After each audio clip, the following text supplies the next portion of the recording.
run the numbers on the deal that I have right now and make sure you have a cap rate calculator. Everybody should have a cap rate calculator. Pull it out and practice. That's what this webinar is about, right? I'm here to help y'all. Okay, so now let's do this. I'm buying at $620,000.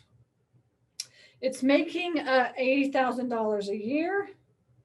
The vacancy was 25%, and the expenses are 30% of that. So what's that? 80%. Let's go back to the calculator. And let's do 80 times 30. So 24,000. That's a 5% cap rate. So I'm buying it like at a, whatever, what does that say here? Yeah, it says 5 cap on here.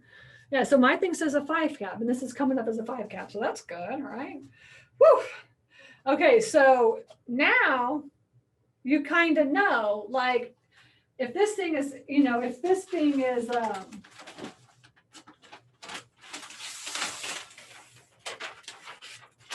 right? So it's a 5 cap, right? So the question is, what can you get it to? And that's where you have to do your due diligence. That's where you have to do the due diligence. And you know that so you're buying it, if he said 600,000, you're buying it at a 5 cap. But it's in a let's say secondary to tertiary market. So I'm going to say 8 cap. So we want to get it to an 8 cap, right? We want to get it to an 8 cap. So you could just play around with the numbers on your cap rate to just see what number is actually an 8 cap, right? So you could say, and we already know this, the 8 cap is like 700,000. Let's see, at 25% cap rate, right? Your 8 cap would be at, let's say 300,000. No, I did 30,000. Sorry, wrong way. Sorry, wrong way. Let's see.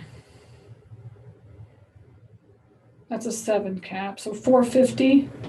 Oh yeah, we already ran this number, so it's 475 is what it was.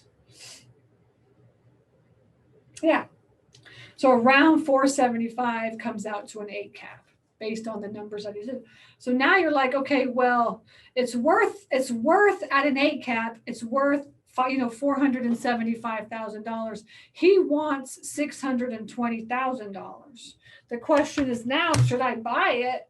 Should I buy it at the cap rate he wants if I know that I can double or triple the money? And the question is, what number do you want to buy it at? And everybody's number is different, right?